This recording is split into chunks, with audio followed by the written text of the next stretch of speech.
good evening and welcome to the news. I am Saja Brito. Coming up this evening, the Gambia police arrested 7 in Brufut as they were found equipped with knives. Popular young politician in the Gambia detailed alleged kidnapping and files complaint with the Gambia police. These and more coming up in the news. Our special guest today, of course, is economist and political pundit Mr. Nyang Jai. But first, we'll take a look at the newspapers. The Standard newspaper is reporting that the government seeks World Bank's help to fight corruption in the Gambia. OIC Gambia explains delay in road projects.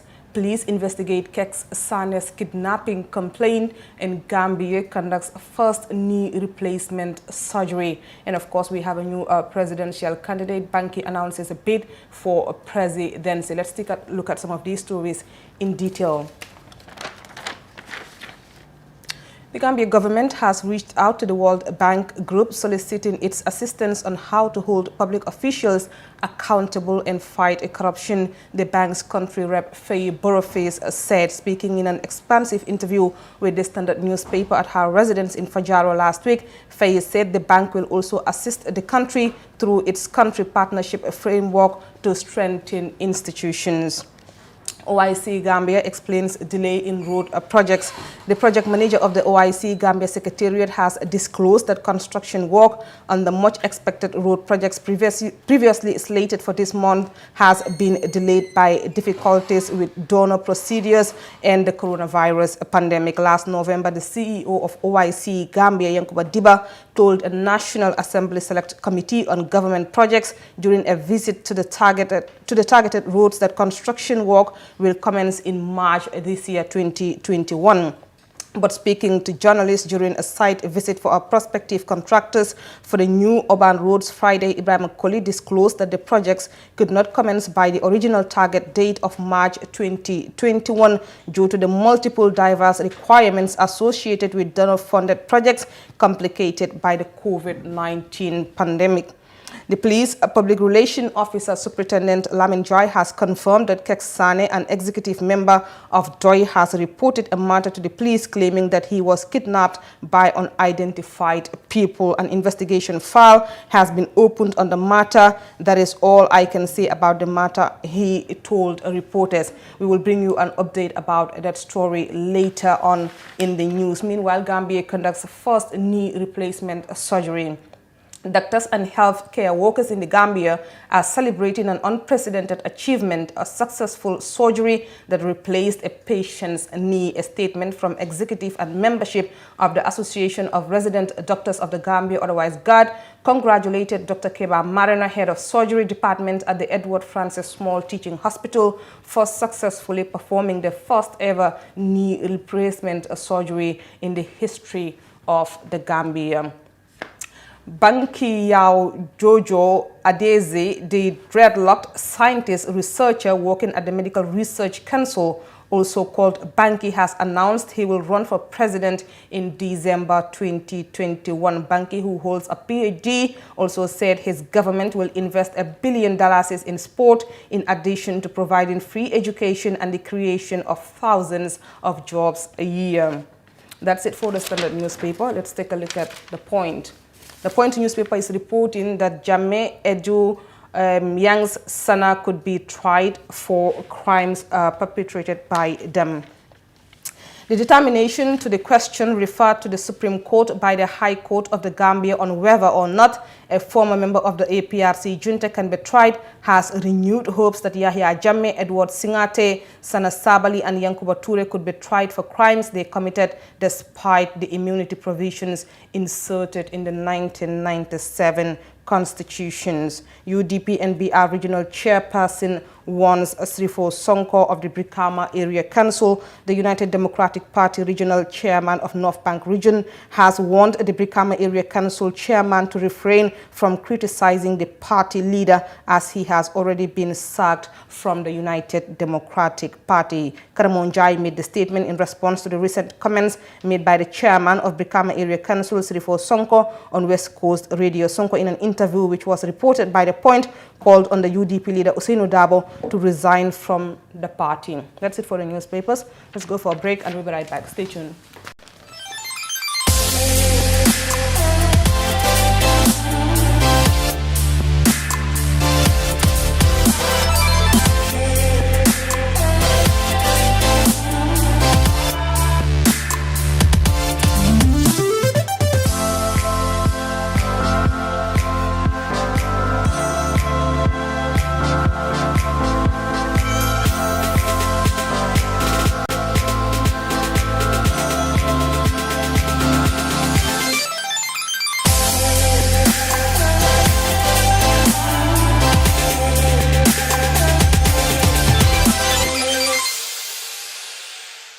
Welcome back. The Gambia police said they have arrested 7 people in the coastal town of Brufut after they were found equipped with knives. More in this report.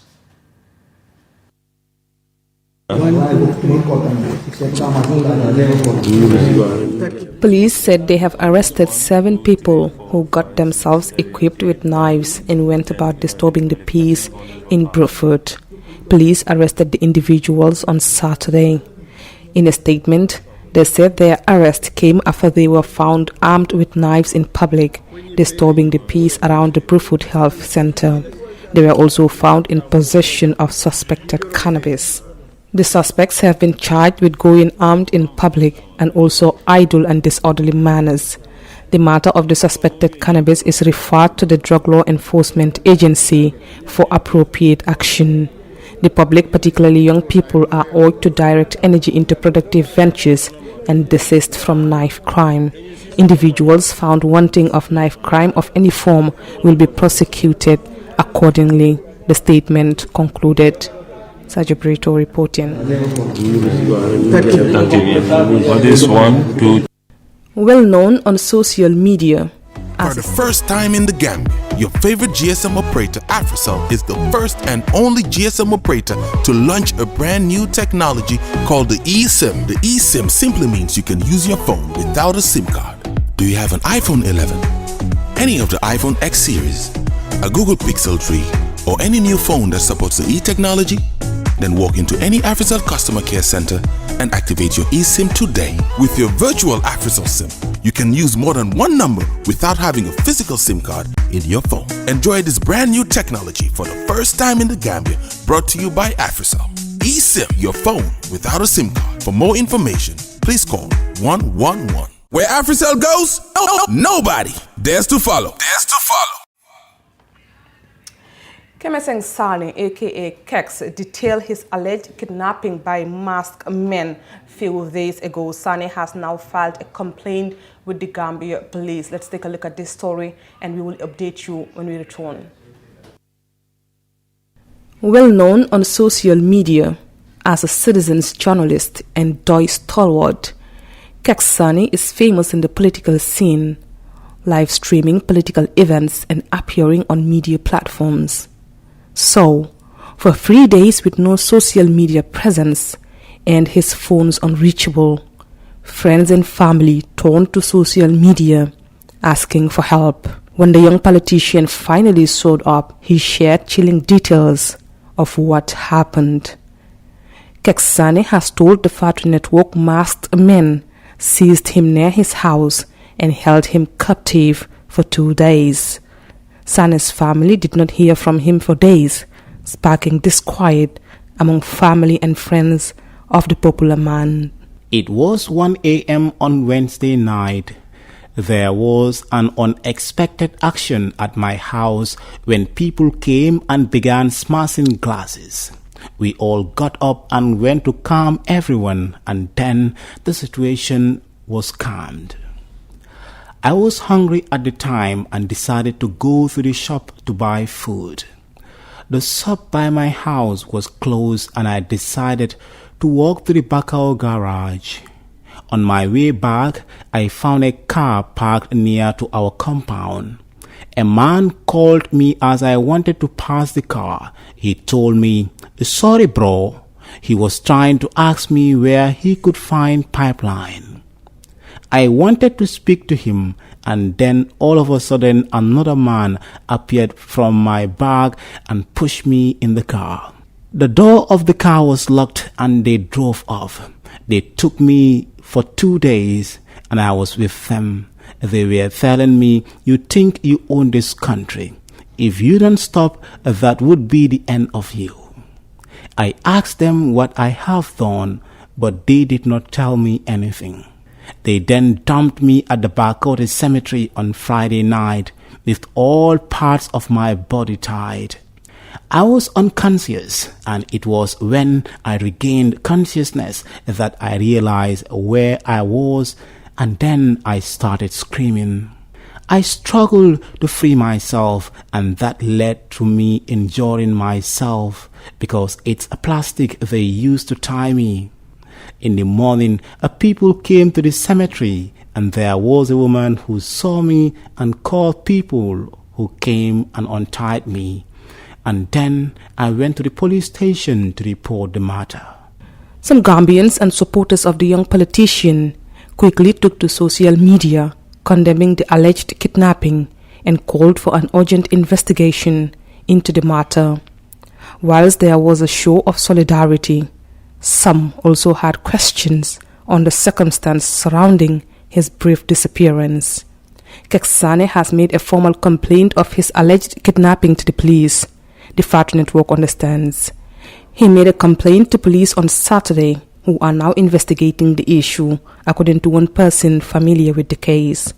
Meanwhile, the Gambia police has also issued a statement over the alleged kidnapping. The police high command has received disturbing reports about the alleged kidnapping of Kemesing Sanneh, commonly known as Keks Sanneh, on the 24th of March 2021. The public is hereby informed that the GPF has opened investigations into the matter. Members of public who have information that may be useful to this investigation are encouraged to come forward. The public is assured that a thorough investigation will be conducted and will do its utmost to get to the bottom of the matter. The cooperation of the public is highly solicited, the statement concluded. Sergio Brito reporting. Welcome back. Justin Kemesing Sanneh under arrest for giving false information, and the police has also issued another statement, and it reads, the police high command wishes to inform the general public that Kemesing Sanneh, known as Keks Sanneh, is currently under arrest and helping the police in their investigations.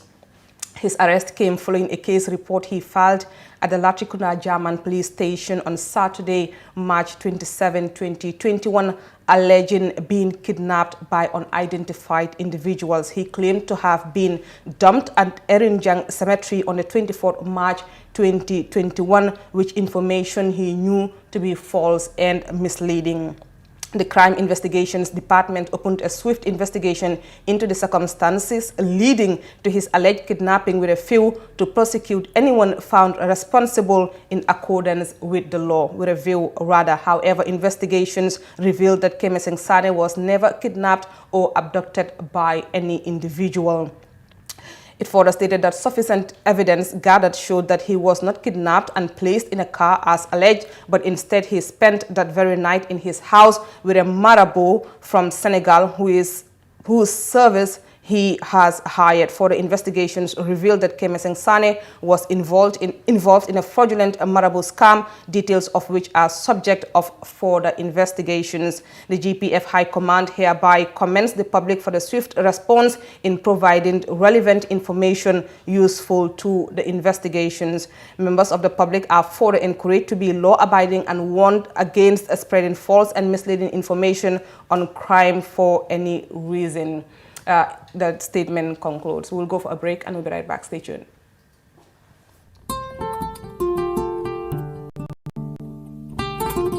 Home is where the heart is. Home is where you feel safe and secure. Dalaba Housing Estate is the newest estate by TAF Africa Global, located strategically along the newly built Sokoto Jabang Highway. Dalaba Estates offers roads, street lights, a gated community that offers water reticulation system, solar street lights, and a proper drainage system. Over the next 10 years, TAF Africa Global aims to build 10,000 homes in the Gambia for you to own. For you to feel safe and secure in a community with all the necessities to live comfortably.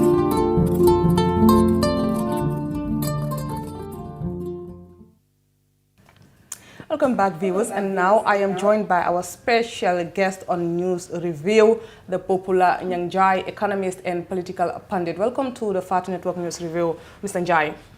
Good evening, viewers. It's a pleasure being here. Thank you very much for coming. You follow in the news from one story to the other, from one headline to the other. As disturbing as they come, how would you describe the current situation of this country? depends what situation are you talking about. The economic situation, Political situation, let's begin with. Well, I think the political realignment of this country is still ongoing, and I don't know how and where the pendulum is going to swing, because they're mushrooming, new parties mushrooming, coming out. The old parties are also getting part of their dominion, their base being shaved off by NPP, for example. So I don't know, but I think there is a lot of, I call it political pollution, in the sense that there is so much noise and less action. What the Gambian, generally what the Gambian is looking for is politics of issues, the bread and butter. How are this crop of politicians going to get us out of what we are? What we lack in this country are politicians / statesmen. What we have in this country mostly are pure politicians. Pure politicians are nothing but people who preserve themselves first and foremost, then think of the people. What we need to make the fortunes of this country change is to have politicians who are selfless and put country before ambition and country before personal political objectives. You know, you talked about the thing about politics of ideas, and when the coalition came in 2016, one of the things that they sold to the Gambians was that they were going to have a security sector reform. Now, I know security has increasingly become a concern for many Gambians, especially the fact that a lot of them think the SSR has failed, and then there's just too much going on in this country. And even with that, sometimes, I know Yahya Jammeh is not your cup of tea, but sometimes you hear people say, well, he did so many bad things, but then he never compromised the security of this country. What do you think about that? Well, Yahya Jammeh not compromising the security of this country was for his personal self-preservation, not for you and me. We need to get that right. This transitional government has completely failed. Why did it fail? What brought them together was smaller than what can keep them together. What does that mean? They came together for one purpose and one purpose only, to boot out Yahya Jammeh. But there was no sincerity in transforming this country, and it has shown thereafter. The Janneh Commission has failed woefully. We all know that. The draft constitution has been butchered and killed by the very champion who should have championed the draft constitution, because that's what he sold to the Gambian. After the elections, when we assume office, or when because I want the responsibility to be solely and squarely put on the president, he is the one responsible for the mess this country finds itself, and truth be told, it has to be told as is. What does that mean? The president was supposed to be an arbiter, a referee, make sure that the ground is level, the playing field is good, put the institutional structures in place, put reparations and other things in place, call for an election, eject himself out of the political process, and allow the country to move on.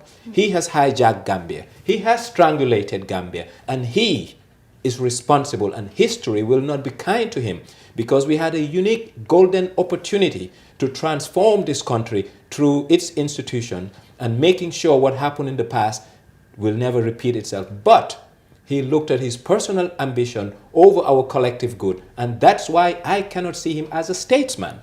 A statesman will put country before self, and everything that this president has done is to advance his personal interest over our collective good. And just to get back quickly to the issue of the draft constitution, a lot of people will tell you it was the president who actually masterminded the rejection of this draft. Now, only for them to go back and bring someone to be a mediator between, let's say, him and the rest of the political parties. How would you describe that? Well, the Wolofs will say, "Munuloma rey beparenga jalema," and that's exactly what the president did to the Gambian. This is the biggest insult we have had, and I will tell you why. The president is the champion of the transitional agenda or the transitional program. This document that went to the parliament was his. But we all know, and Stevie Wonder the blind man knows of the political machination that went under the table to kill this draft. We have seen how people were jubilating after the demise of the draft. We have seen how much money the Gambian has spent to make sure we have a viable draft. But guess what? Personal ambition overrode our collective good. What's the personal ambition? how to preserve himself and how to perpetuate himself in office. And that's why I am saying he may get what he wants short term, but the best window of opportunity he has ever had, he has lost it, and history will not be kind to him. So now he will make a choice. My ambition over my legacy, and his legacy will be very sully. So how about the rest of the other politicians? Because a lot of Gambians argued that if this guy could mastermind the rejection of this draft constitution and then imports a mediator to come here for a dialogue, and then all of a sudden you guys are packed and then shipped to Nigeria to hold dialogue with this guy again. Some people said, if you stood on your grounds and you shared your position and you were serious about it, you wouldn't first of all leave for a trip for Nigeria. What's your position? Not only the trip to Nigeria, the trip to Nigeria was a culmination of meetings that happened prior. The injection of Goodluck Jonathan was an insult to the Gambian. Why? We have prominent apolitical Gambians in and outside of this country who can negotiate if these were bona fide negotiations for what is good for the greater good of Gambians. You see, we need to start saying that we need Gambian solutions for Gambian problems.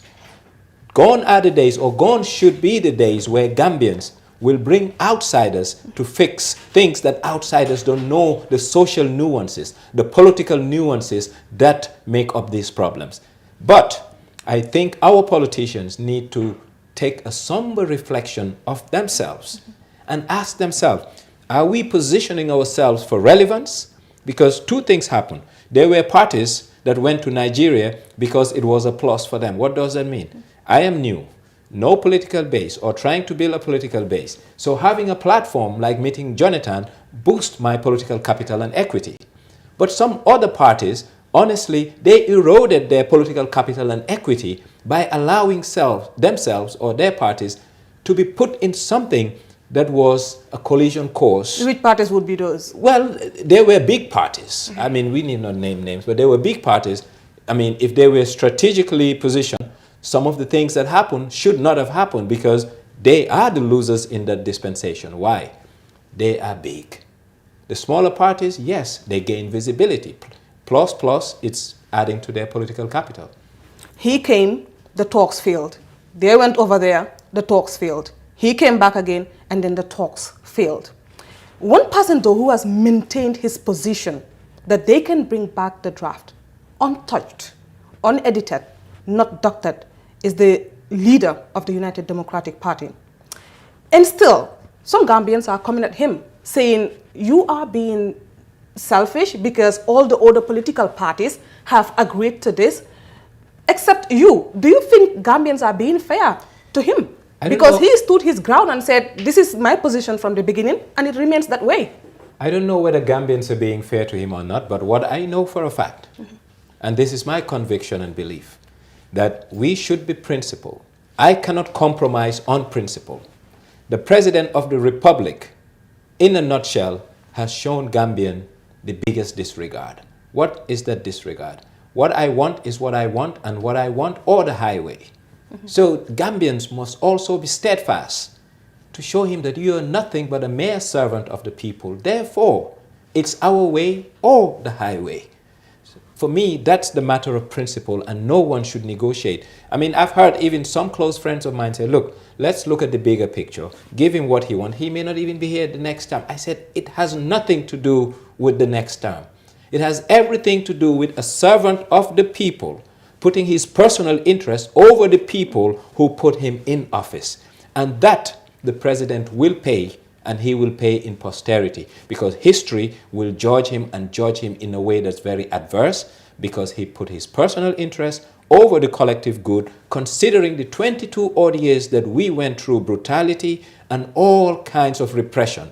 He should have been the first Gambian to say, it's not about me, it's not about me getting re-elected.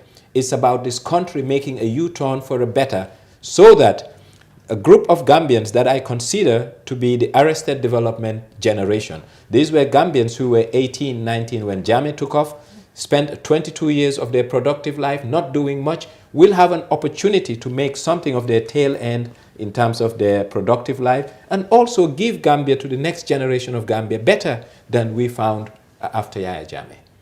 And I think that very much sums up the political situation that we have now. Let's talk about the economy, because this is also an area that you are very good in. Now, we know that generally, the world has been rocked by this coronavirus pandemic. And we've seen in Gambia, we depend so much on debts and all of that. What is the economic outlook of this country right now? Well, the economic outlook of this country is not too promising. Why? Fiscal management of this economy has been very reckless. What is fiscal management? We have been spending more than we generate in taxes. It's a shame that this government of the Gambia has bloated the Gambia Local Fund, that's the GLF. If you look at the Nyomi Hakalang Road, it's 100% funded by Gambian taxpayers. We cannot afford it, and the timing. You see, two things. Expansion must come with growth. When the economy is growing, you can expand because you can afford to. But we are expanding in a contracting economy. These two things, it's a contradiction. You cannot be spending more when your inflows, what you're receiving, is dwindling. So we've made commitment on the Nyomi Hakalang Road. We continue commitments on the Banjul Road. And this is bloating our fiscal expenditure. And this is not looking good for the Gambia. But why is this happening? Political expediency. When you have an exchequer, a Ministry of Finance, who happens to sway and listen more to political needs of people who want to be re-elected, basically you turn the budget into a campaign coffer. And when you turn the budget into a campaign coffer, the president benefits, but at the expense of society and overall at the expense of the macroeconomic environment. And that's why I say that the fiscal management of this country has been reckless. Reckless in the sense that some of the expenditures made over the past 2-3 years could have been deferred considering the economic environment. Now we're talking about resilience, that the economy is resilient. But before we talk about resilience, we need to have a strategic road to recovery program, that this is what the Gambia is going to do to get out of the mess we find ourselves due to COVID. The post-pandemic recovery. There are two things going on here. COVID, a natural phenomenon that slowed down the Gambian economy. Reckless spending without frugality has put this economy in disrepute. I can safely tell you that tourism will take at least another 1.5 years to rebound to where it was pre-COVID, number one. We have seen that our agricultural output is not as promising as it used to be. We have seen trade moving from Gambia to Senegal, especially for transshipment to Mali. So the prospects of the Gambian economy are doom and gloom until and unless we decide to do two things. One is to pass a legislation called debt ceiling legislation. This debt ceiling legislation will tie the hands of the executive, including the Ministry of Finance, from bloating our budgets, because we need discipline, and discipline is what we lack. So macroeconomic management of this country is costing all of us, because inflation has kicked in, the value of your income has been discounted, commodity pricing are going up, and another reason commodity prices are going up is the inefficiency of our port system.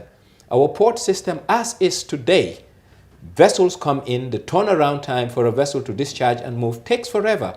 And these are additional costs that the port will charge to an importer. And importers are not emotional, so they will pass on this cost to you and me. Cement is a case in point.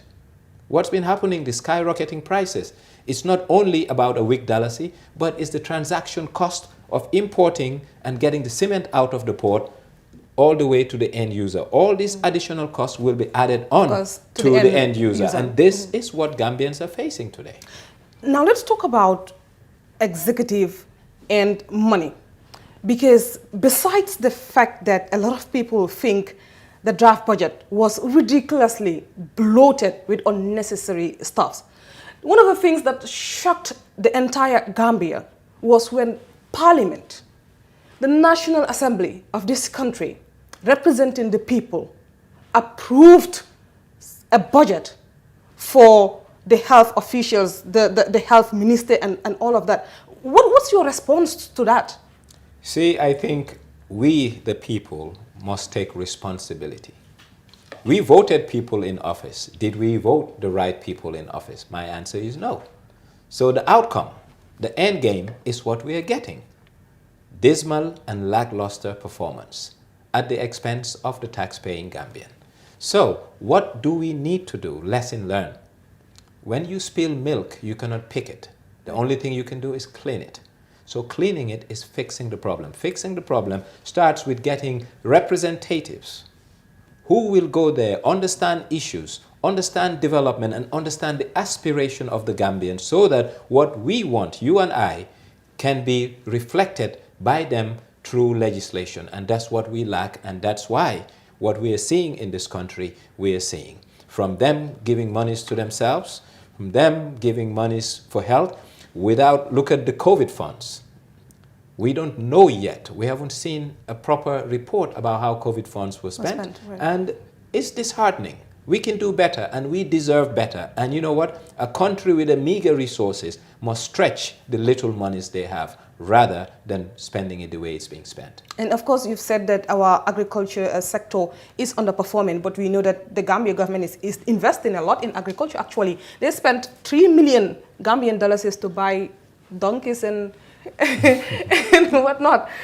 Well, unfortunately, the government of the Gambia is not spending much on agriculture. I will tell you why. You see, you put your money where your mouth is. Talk is cheap. Most of the funds with the Department of Agriculture are loans, grant, and aid from the donor community, IFAD, World Bank, Badia, you name it. The government of the Gambia need to put 3 places and put monies in there: agriculture, health, and education. Why? You have a young demography, and these people need to be equipped with skill, need to be healthy so that they can be productive when the time comes. We have failed in doing that. And if you look at our military, if you look at our intelligence, if you look at our security services, relative to the size of the population, the pie is highly distributed there. And the office of the president, might I add. So we need to do something to change this. What Gambia needs is a disruptor, a leader like Magufuli, who will come. Know that it's not going to be easy, but make sure we make a change and change towards having a better country. Business as usual is where we are, minus killings and arrests that Yahya Jammeh used to do. And also during Yahya Jammeh's days, corruption was more centralized. Today, corruption is so decentralized, free for all, at the expense of the tax-paying population. Now, a report you've done on the issue of fish meal factories in the Gambia, an extensive report that you've done. And recently we have seen another tragedy that happened because of these fish meal factories. When you did that explosive report, what do you think have changed since after that? Nothing has changed but more anger from the people. You see, a country needs what you call an equitable social contract. An equitable social contract gives people, 1, access to opportunity, equal protection under the law, and also to make sure that they have social protection, i.e. their environment. But in Gambia, people believe peace is just the absence of war. Because we are not at war doesn't mean we are at peace. And Gunjur, Katong, and Sanyang are ticking time bombs. And what we saw a few weeks ago should be a good reminder to our government that all is not well in the South Gambia coast. And why is all not well? If you look at South Gambia from Katong to Gunjur, most of the women living there have been in the narco/horticulture business, paying tuition for their kids, taking their kids to hospitals, and making sure that they help in their household in terms of adding to the economic buoyancy of their households. What has happened? Their lands are being confiscated. What has happened? The little fish they used to get and make dry bonga and others is no longer happening because the Chinese are buying it. Should I blame the Chinese? My answer is no. Because in life, you don't get what you deserve. You get what you negotiate. The government of the Gambia, the public officials serving the Gambia, has sold short the Gambian by making sure that the Chinese come to Gambia and exploit our marine resources unabated. That is wrong, and it's an atrocious, foul, something that this government must try and stop. And stopping it starts with fixing the Department of Fisheries. Do you think there is any intention to address the issue of these fish meal factories in the country? Well, there is what you call conscience. There's what you call courage of conviction. The public servants, starting with the Minister of Fisheries, should not wait for the public outcry to fix it. Why? 1 ton of finished fish meal takes in 4 tons of raw fish. The rate of exploitation will soon get Gambia to a depletion stage. That's one. The poor man in Gambia relies on kobo/bonga or yaboy for their source of protein because they cannot afford even chicken legs. Today, they are competing with the Chinese fish meals. And not only that, the Chinese fish meal own boats. These boats are now coming into our 9 nautical mile, which is an exclusive no-fish zone for fishing trawlers. And guess what? The artisanal fishermen who were fishing there so you and I can buy fish no longer have fish. Their lives are in danger because they've been doused with petrol, their nets are being cut, and you are buying fish at an exorbitant price. So society is losing no matter what. And any sensible government with conviction and conscience will know that fish meal factories are not good for our environment, are not good for our socio-economic configuration, i.e. the society and households being able to buy fish. Today you go to Tanje, you are poor, you cannot get fish. And it's tragic that a young life was lost in Sanyang few weeks ago. And even with that, the Chinese ambassador in Gambia issued a statement condemning the attack on the Chinese fish meal factory in Sanyang. And some Gambians took offense by the fact that this guy was out there with everything that is happening in the coast. These people are saying, you are affecting our livelihoods. You are affecting where we earn. You are affecting where we get our meals from. Someone died, and yet still you stand there trying to condemn us. And I saw a comment on social media where someone said, this is the part where the foreign minister should sit him down and have a dialogue. What do you think? Not a dialogue, but a reprimand. He needs to be reprimanded. Why? You see, I don't blame the Chinese ambassador. You get away with murder if you're allowed to get away with murder. That's one. A beggar has no choice. And this is the mentality we need to stop. Gambia as a nation have turned ourselves to a beggar nation. So basically, kila joh mola mom. And this is the problem this government finds itself with the Chinese authorities. We rely on them for aid. But what the Chinese authority or ambassador has done needs a rebuke from the foreign minister, number one. Number two, I think it was an insult to our plight as Gambians and what we are going through. In China, you cannot cut a tree, it's illegal. Yet still they're flying, going all around the world buying trees, cutting down other people's forests. But I don't blame the Chinese, I blame us. When will Gambia have leaders who are not transactional, have leaders who have vision, think of country, and think of instilling pride and dignity to our Gambianness? Today, our Gambianness has been bruised because we have cheap leaders who think of what they want rather than what is good for us. A people without dignity are people not worth living. And we have been brought down to a level where our dignity has been bruised by few at the expense of all. With all of these things happening, how does this affect, how does it impact our economy? Because recently we've had the drug issue, still not addressed. We don't know what's happening. How does this impact the economy? Because we have investors sitting out there saying, oh, okay, that's a drug country or something of that sort. It could be good, it could be bad. Oh, that's a drug country. Okay, then let's go in and also try our chance. Or that's a country that's not safe, so I'm not going there to invest. How does this impact the economy of the country? You see, justice must be swift if it's to be seen as working. When the youths of Sanyang burned the police station, in less than a week, people were arraigned in court. This is not the first drug bust over the past 36 to 48 months at the port. And we're yet to see anything tangible or meaningful come out of it, especially this last bust of over a ton of cocaine. It is scary and it's a shame. So now the image of this country has been put in disrepute. How? Gambia is not a narco state, but it is fast becoming or being seen as a narco state. What does that mean? It's a soft target for cartels.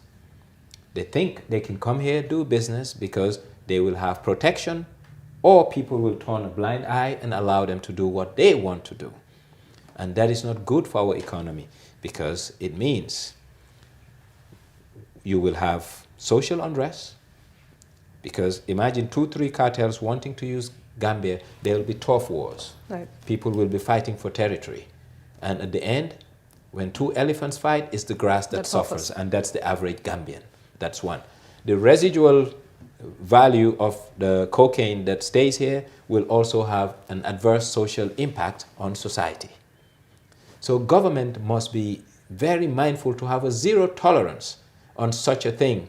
And I think our government need to do better. And silence is a form of consent. And we haven't seen them come outright, not only to denounce, but put meaningful measures to get this thing sorted. If you look at the courts, how can you try someone in absentia? Number one, they say they don't know where he is, and now people are saying if the government doesn't come, the judge must drop the case. What a shame when we're talking about tons, millions of dollars. Are we serious? Do we take our Gambianness and our country seriously? And it's all about leadership. Leadership is by example, and the example is not good as it is.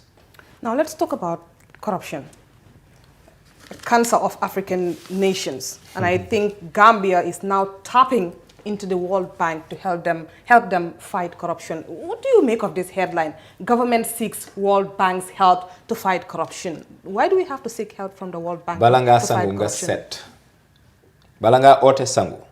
Dafa wara feka nga set. You want help.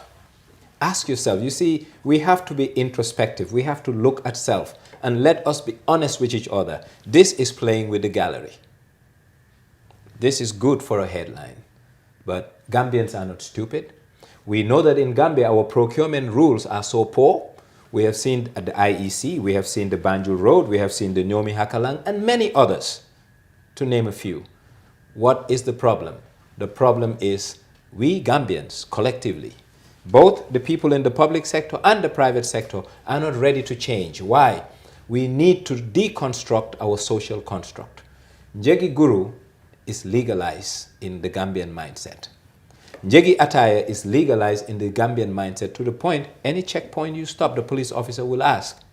And whether it's a minister or a PS or a high ranking, they expect something in return too. So it's just not the police officer or the rank and file on the bottom.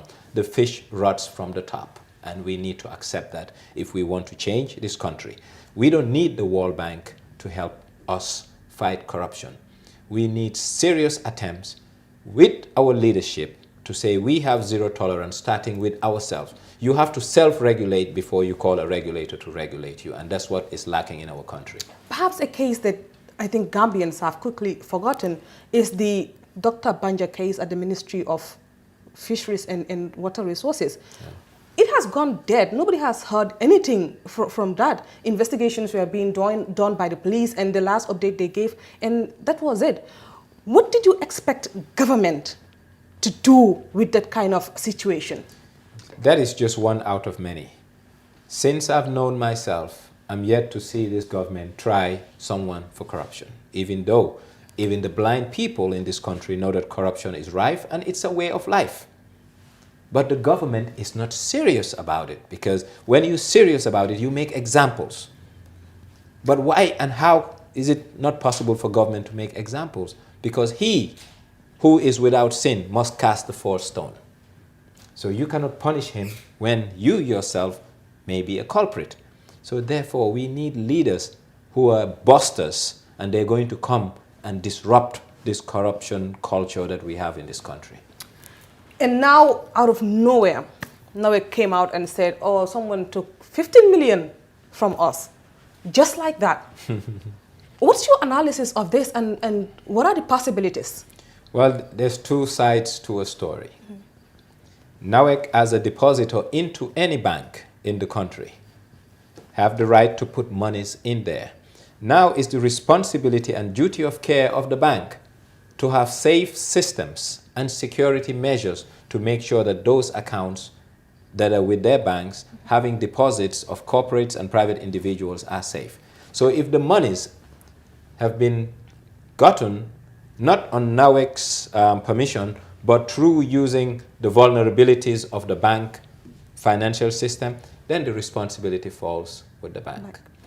If someone were to steal a checkbook from the bank, from NAWEC, or happen to have the passwords and transfer monies, then that's NAWEC's problem. And I don't know of these two what have happened. So all I can say is it's time for the Central Bank of the Gambia to do more banking supervision and see whether the security standards and softwares being used by the banks are in conformity with global standards to fight hacking. If that's the case, we are safe. If not, we have a problem. But hacking dollars is very difficult because it's lump sum. Unless you want to hack it, make a transfer within the bank in dollars and ship it somewhere. So I don't know what has happened, but I'm still waiting to see what has really gone wrong. We don't really know, but it seems they are already investigating, and reports are out there that one person has been arrested. I cannot independently verify this, and then some Gambians are just saying, well, you're just using him as a scapegoat, and well, like I said, there's two sides to it. Either an in-house within NAWEC who helped facilitated this, or a rogue hacker who realized the vulnerabilities of our banking system, went dark in the dark internet, and just did whatever that they've done. So that's why the central bank must also be actively involved and be vigilant, because banking supervision is not only about making sure that the deposit ratio of banks are fine, but making sure that the systems are not vulnerable to what we see in the global space, especially in the dark internet. Right. Technology has really advanced, and I think Gambia still needs to catch up. We've seen recently when we had 2 major internet outages of this country. For someone who's an economist, knowing that this economy is digitally driven, what was your reaction to that? You see, in any country, the Minister of Telecom should have been called to the parliament or be sacked by the government for having 2 intermittent interruptions in less than 45 days. Why? Any country in this world today relies on the internet for service, trade, and many other things, especially financial intermediation. So when the internet was out, anyone who wanted to travel cannot travel because a ticket can't be issued to you. You have an ATM card, you cannot use your ATM to pay for a service, because everything is on the internet. But 2 things have happened. In the Gambia, the Minister of Telecommunication and Communication, whatever it's called, they have focused on being a spin doctor for the government rather than working and focusing more on the telco side of it, because it's the telco side of it that is more important. The world is moving to a digitally driven economy, and the investment we have done as a country is so much, and we are the only country in the world without an adequate backup or redundancy plan as it relates to internet. A few days ago, the Gamtel fiber went down less than a week ago. Why? Because they're routing through Senegal. I don't know whether their ACE cable is up or not. But what needs to happen, this country needs to take internet connectivity seriously by making sure that prices are affordable, by making sure quality of service is high. And the only way that can happen is for the government to impose through PURA what you call a service level agreement, meaning when there is a downtime, you pay people for having a downtime, and you're not paying them for what they're paying you, but you pay them for damages caused to their businesses. That way, companies will make sure they have an adequate, viable redundancy or backup plans. Sometimes we tend to blame the service providers, the GSM companies, forgetting that there is a regulatory body, which is PURA.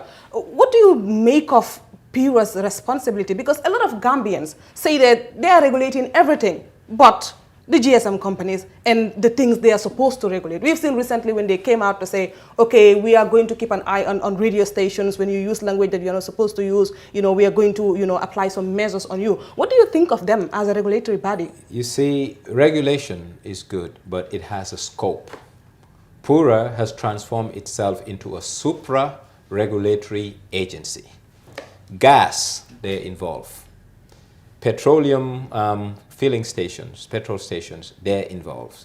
Radio stations, they're involved. Water, they're involved. Electricity, they're involved. Telecommunication, they're involved. It's all well and good, but do they have the requisite skill set and toolkit to make sure these things happen? I think the answer is no. So where should their focus be? The telecommunication, which forms a big aspect of the Gambian life, both in terms of revenue and need for services. Today, the quality of service in the telcos are bad, the call drop rates are high, the quality of internet service provision is bad, no backup or redundancy plans that are adequate, and yet still you're going after other people, i.e. the people in the petrol business, the people in the gas business, that's butane gas, the bottled gas. So it's time PURA takes a focus and relook and make sure they go back to what PURA was supposed to do in its inception. Then that way society will benefit from PURA. But if PURA is looking at regulatory revenue, they will like to broaden their scope, meaning whoever they're giving a license, you pay. So they will even want to give a license to the bonga seller. And that's where we're heading, because they're expanding their scope and they're expanding their regulatory footprint day in, day out, and that's not good for the country. And finally, before I let you go, something that every Gambian, the average one, the rich ones, everyone is concerned about: the skyrocketing of items, the prices of items in the market. Ridiculous. What's happening as far as economics is concerned? What is this all about? Simple.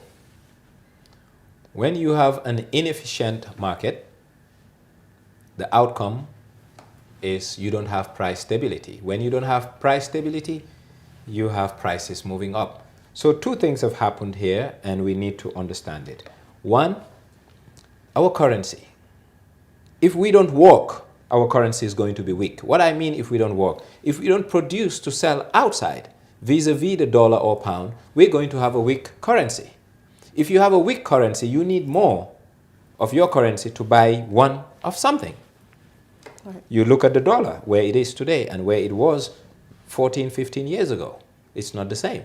Why? Because our exports are dwindling, making our currency weaker, because we don't have, if you look at our balance of trade statistic, import minus export, we are on the negative side. So that's one aspect of it. The other aspect of it is corruption and infrastructure. Corruption adds a layer on the price. When you bring a container to the port, you will not only pay taxes, but you have to put money in people's pocket, from security to other kinds of people. And not only there, the checkpoints on the roads. So these all adds up to the prices, because no merchant, no importer is so they're God-fearing, but they're just not that nice to say, the additional cost I have incurred, I'm going to bear it on behalf of Gambians. No, they will pass on their last cost and put a factor, which is their margin, on top of it to sell. So what needs to change? Our port system needs a serious look, because the turnaround time at our port is not acceptable and is not in conformity with regional standards, the time it takes to clear a container. So the competitive nature of our country has been lost, and this affects our prices. So what you are seeing here today, let's say I'm a supermarket. I order a whole container of perishable items. What should have taken 4 weeks, I ended up getting it in 8 weeks. I have lost shelf life. So maybe I have lost 5 or 10% of my container just because of the time lapse. They will expire before I sell them. Right. So I factor that loss into the 80% that I'm going to sell. And when I factor it into the 80%, it becomes a price hike. And that price hike is due to inefficiency in the market. And the inefficiency is from corruption to bad infrastructure, i.e. port, and these checkpoints on the road, you name it. So the government need to take a critical look. If not, the life of the Gambian is going to be affected in terms of them having purchasing power. Today, none of us have purchasing power. You are poorer today than in 2016. and most likely you'll be poorer in 2022 than even 2021. Right, and now finally, before I let you go, elections year. 2021, everyone is heading to the polls to decide if they want the status quo to remain, if they want it to change, or if we have, you know, whatever it is. And now the IEC has come out to say that voter registration is going to begin very soon. What do you have to say to the Gambian people? See, every people get the government they deserve. Politics in Gambia has become a game of prostitution. An educated politician without conviction and conscience is as good as an animal. We have seen the transfer window open, like players moving from one team to another in the Premier League and other leagues. That's what's happening in our political space, all for a pickup truck, little cash, and relevance. So, what the Gambian voter need to ask themselves, why did we put Yaya Jammeh out of office? Well, the first thing is we want to own ourselves. That's the first thing we will say. The second thing we will say is we want to strengthen our institutions. The third thing we'll say, we want to curb the excesses that happen in this country in terms of people maiming people physically and the financial and economic gangsters that looted this country. Now, if you put a stock take of all of this, did we achieve this under this administration? The answer is no. Since we didn't achieve them, is this government fit for purpose based on what Gambians wanted? The answer is no. Should we vote them back in office? Well, that's up to Gambians. But if we are worth our salt, we have dignity and pride in our citizenship, we will not allow any politician, be it the president or an aspiring politician, to take us for a ride. Gone should be those days. But Gambians ñoo wara am fayda sen bopa hamne nahate bi dafa passé suñ boti dañ ubeku. Why poverty has become an instrument of repression in our political space. You know, I want us to just press it there for a little bit. This is where the issue comes, because you will look at the policy of a political party and said, okay, this sits well with me and I am going to vote. But to that person out there who is hungry and just looking for a bag of rice, he doesn't care. He just wants a bag of rice and he will give you your vote. But it's a shame that the politicians don't have the moral fortitude to stop using poverty as an instrument of repression. We saw that in Nyamina during the by-election. We have seen monies given to Gambia by the World Bank to help people who are on the fringes of poverty. And now these funds have been used to help people, but with a political cover. And that is a shame, and that is something that this government must stop, because this country is ours, and we should not prostitute our people, and we should not denigrate our people.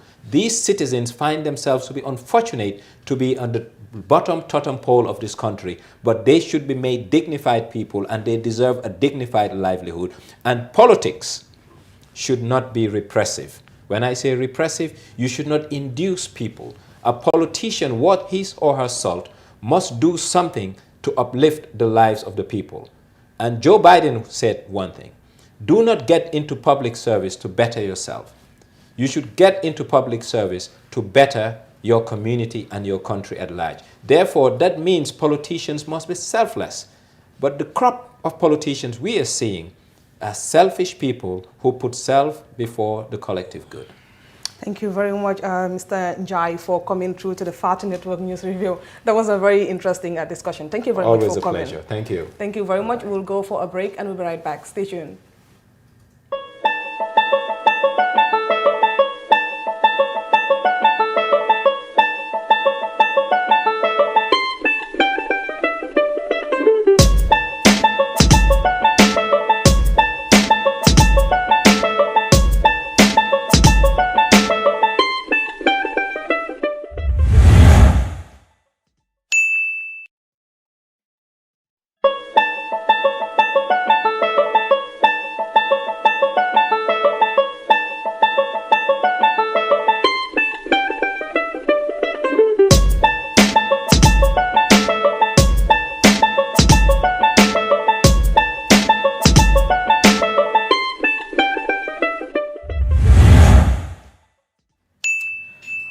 Welcome back. And now the Gambia Transport Union recently concluded a nationwide tour, and now they've called a press conference to brief the media on their findings. Mati Senghor tells us more. Transport Union, in a press briefing earlier today, showed reports after completing a nationwide tour. Recommendations were put up for the government to intervene. Mr. Cisse, president of the Transport Union, highlighted some concerns like difficulties in crossing borders, too many checkpoints, Senegambia Bridge toll, poorly elected speed bumps, traffic congestion, inadequate car parks, among others. Mr. Cisse stressed over the traffic congestion and incompetent drivers, thereby causing accidents, and blaming police officers for giving license to people without due protocols being observed, and lack of garages, thereby giving drivers the room to collect triple fares before reaching their final destination. You cannot govern people without law. Do we have a motor traffic regulation? We don't have transport regulation. Some drivers people are calling me on this. I'm not yakan. I'm not nobody doing people driver tay mën na la jël wess fi wacc la mol mobile am loi may nako ñu police ben police mënu ko pak ci lool mën na la bo fi mën na wol mobile la yam amul ben loi bu ko fa police bu ko tiyé ba loi nga koy ciat driver fu mu yaxé loi moy pass bi agence mu ciay ko tendance bo yax la loi ba ebla wess fi wacc la mobile du comité ben crime amul comité ben crime pour nit yi understand lii that's why ñoom il faut nga am loss yoo xam ne mooy gofaan nit ñi moom nag yi nga su garage amee moom na fa from garage to garage lu waa mooy gofaan fi nga ebee fi nga wàcce ba sauvé yooyu amut trafic congestion bi ak pass bu bon bi ko ñaa pass baaxul ñu tukki xam ne pass gamee baaxul nit eb 10 people like 14 people or 13 people because the passenger the apprentice is part of passengers from Westfield to Costa Road 13 people that is $130. What I spend 1 hour in traffic do consume 2 liters. So end of the day, drivers are businessmen. You represent, but you know end of the day, watch your trending, watch your pour end of the day you am sit down. So this is the issue. So Sumbuke regularly inform you on Transport Act, Road Transport Act in this subject. Loi bi moy wax ne moto bi mën na jóge Westfield dem Brikama directly moto bi su ebe Westfield Costa Road ngay jëm moto su Westfield Bakaw ngay jëm loi bi moy wax loolu ba asal naaw police bu dafa mën téye la ko lu tax nga wàcce ni tele ni maa njëkke comme ma ko benn loi ba loi nga koy ba loi la yaa amul yàqul benn loi ba nan seet ñooñu fan lañ jëlee lancine bi ku leen ko jox kan moo leen jox driver lancine that is the question here kon yaa ko permit tey xam nga loi bi sometimes ama def di xalaat li tubi contradict tey man sama moto su ma ko jox kii mu dawal ko amul lancine loi bi su ko téyee dina ko charge on lancine driving man dina fa charge pour permit léegi soo jox nit lancine mu dem mu oto mu dem dara tam nit doo charge police permit ba du nga ko defee bi ko ñoo charge nit ñi kon nañ réviser décision boobu ku fi rey police ñoo la rey wax naa ko dina ko waxaat ñoo jox nit ñi ñoo xam ne mënuñu oto ñu koo jox mënu oto nga jox pour mu léegi loo expect mooy dem mu dem tamp nit ñi 5 caméras soo ma ko joxee tey nga ma opéré ko Cisse said there are over 50 checkpoints from the Greater Banjul area to Basse, where police officers will be violating the rights of drivers by illegally seizing their driver's license and insurance. Challenges on road transport like checkpoints. During our tour, before the tour, we have discussed with the Ministry of Transport and stakeholders. Checkpoint is barren in Gambia. Transport is life, it's time. But from here to Basse, it's more than 50 checkpoints, less than 400 kilometers. 50 checkpoints, this is too much. But through the discovery, these police are not a checkpoint. They are traffic, signaling point to allow traffic, slow down. But that's not the case. Stop la, park la, check some documents, and so on and so forth. We all see what is happening. So we discover we have the police giving the official checkpoint. The official checkpoint, bungo gise, is totally different. Loo xamante ñu foog ne ñu fil ne ñu police yi seen kaddu bu assez officiel da nga war a try ñu maintain ko pour Gambien doomi Gambien seen time bu nekk di wees ak coono bu nekk di am mu mën a wàññeeku. The official checkpoint from Banjul to Basse bu ñu ko waxee ñu xool ko ak lan moo nekk di reality is totally different. West Coast ñu ñuy jox I think 3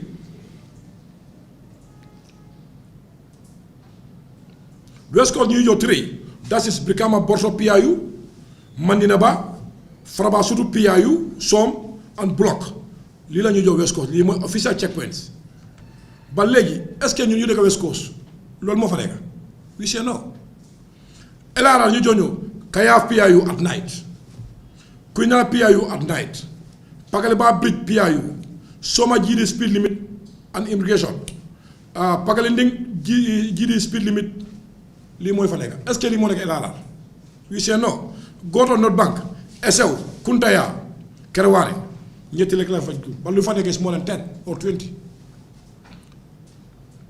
demal Central River region YBK PIU Pancham PIU Nyanga Bantam PIU Kaur mobile checking point at Kaur PIU Basse Yora Yuara Basse Fatodo and Sarangay.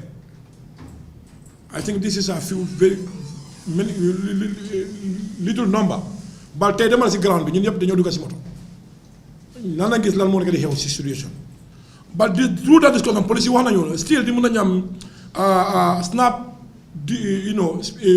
checking point for emergency purpose but that's a period of time but checkpoint yi ñëkk Gambie yëpp dañoo operate for 24 hours les stations fu mu nekk am na checkpoint especially provinces station bu nekk am na jël ñun station bu nekk na am ñetti checkpoint mooy the entrance the checkpoint the station and the exit du li yëpp time la soo fa yàggee yaa fa yàggal sa bopp ñu ne xam na Gambia soo fa yàggal yaa fa yàggal so ñu ngi oj police seen officers seen nanta ñu maintain ko just to promote the free movement because we are getting complaint from anywhere no we think as of now the government need to do something about it. Mr. Keba F. Sarr, Treasurer of the Union, has this to say. The Minister or Ministry of Youths, like drivers in Amphi, you can say a great percentage of them, they are youth. So, Luta, sooner formulate laws or any other things that will help the youth, don't you bole the driver. Driver without then fog ne ben alien from Mars or somewhere, kutobrek ñew duga ci Gambia bi so bokut. Cisse added they recommend the government to take a look at the number of checkpoints as they significantly reduce travel times and also put in measures to control businesses along the highway. He concluded by urging the National Road Authority and other relevant partners to come together and create designated peaking and alighting points and crossing points for pedestrians, and stressed the need for Traffic Regulation Act to safeguard the interests of all road users. For TFN News Review, I am Mati Senghor. Thank you very much there, Mati Senghor. That will be it for News Review today. Do join us tomorrow if you can. Thank you very much for watching and bye for now.